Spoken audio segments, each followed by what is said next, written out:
Proximity probes, or eddy current probes, are used to protect some of the world's most critical equipment like gas and steam turbines from vibration issues. These systems rely upon precise cable lengths, and so does the machinery protection system. The machinery protection system is relying upon a 200 millivolt per mil or 7.87 millivolt per micron output from the proximity probe.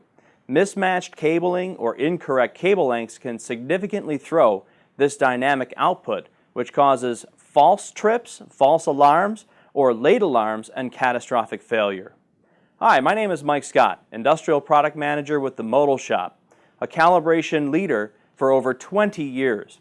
And in this video, I'm going to show you how our Model 9110D portable vibration calibrator can be used to troubleshoot these issues. And I'm also going to show you how relying solely upon gap voltage can be misleading and cause to increase error in the dynamic output. In our test setup, I have our Model 9110 portable vibration calibrator. I've also mounted a proximity probe inside of our proximity probe mounting adapter.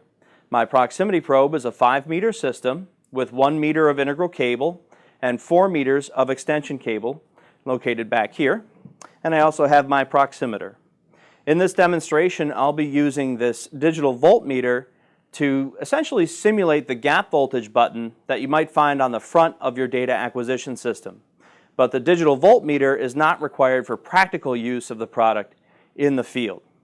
The first thing I want to do when calibrating a proximity probe or installing a proximity probe is make sure my gap voltage is correct. And you'll see when I turn on the voltmeter that my gap voltage is at -9 volts. That means the tip of my proximity probe is 50 mils from the target. The proximity probe is linear from 10 mils to 90 mils. So being 50 mils from the target at the start ensures I'm in the center of my dynamic range.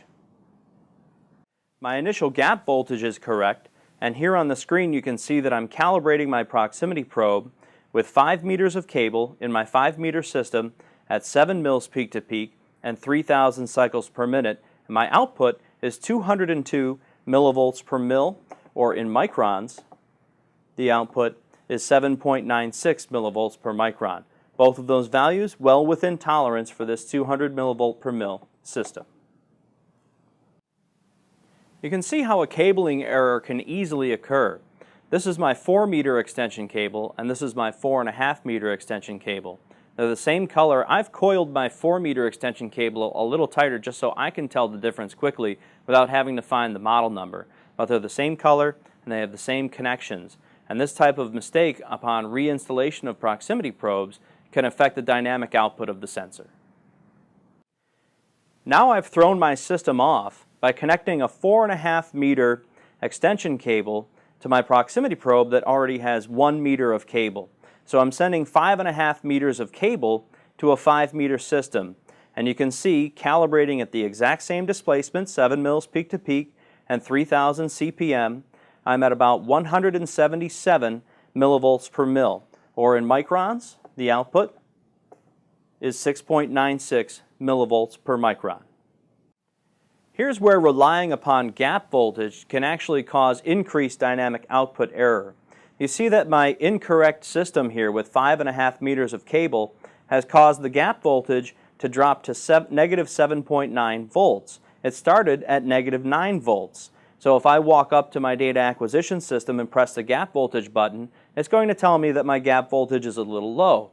What occurs is the technician may think that the proximity probe is installed incorrectly and actually change the distance, or seemingly change the distance of the probe tip from the center of the shaft, when this is not the problem at all. The problem's been caused by the incorrect cabling.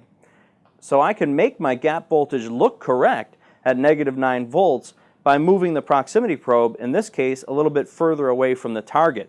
And that's going to cause our dynamic output to change even more. You can see now that I've corrected my gap voltage and mistakenly changed the position of the proximity probe, my output has dropped even further to 170 millivolts per mil, or in microns, an output of 6.68 millivolts per micron. Remember, my vibration protection system is expecting 200 millivolts per mil, so this is certainly going to throw my alert and alarm levels. So now you can see how the Modal Shop portable vibration calibrator can troubleshoot proximity probe cabling issues that sometimes gap voltage can't detect. Not only is it a great troubleshooting tool, it's easy to use. The proximity probe needs to be mounted only once, the exact displacement can be read on the display, and the exact speed of the machine can be simulated by changing the cycles per minute or the frequency in hertz. It's also a very accurate product with the best accuracy in displacement of any product of its kind, and it comes with an ISO 17025 accredited calibration certificate, the only product in the industry to come with such an accreditation. Thank you so much for watching. If you'd like more information on how the proximity probe is mounted, you can watch our mounting video by clicking on the link you see here or visiting our video vault. We also have videos on how to create calibration certificates for both linearity and frequency response for your proximity probes. And we have many other videos on the product as it calibrates sensors used for acceleration and velocity. So accelerometers, velometers, impact detectors, 4 to 20 milliamp sensors can all be calibrated with this device. Thanks again for watching. For more information, please email us at info@modalshop.com.